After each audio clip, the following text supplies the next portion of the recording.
దేవుని నామానికి స్తోత్రం అండి. మీ అందరికీ వందనాలు.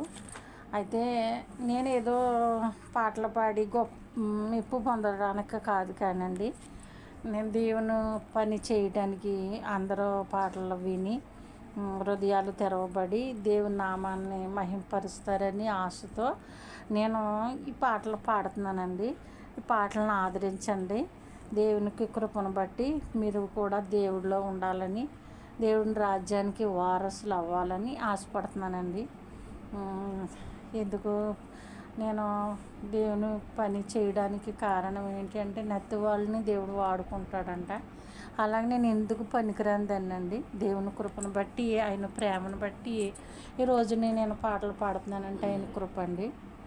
మీరు అందరూ ఆదరించాలని మీకు వందనాలు. మీకు అందరికీ వందనాలు. గుండె చెదడిన వారిని ఆదరించే దేవుడా, గుడు చెదరిన పక్షిని చేరదీసినాదుడా, త్యాగశీలుడా నీకు వందనాలయ, నా హృదయ పాలక స్తోత్రమేసయ్యా.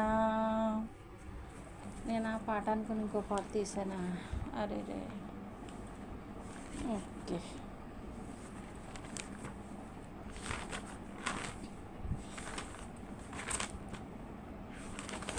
పరిశుద్ధ పరిశుద్ధ పరిశుద్ధ పరిశుద్ధ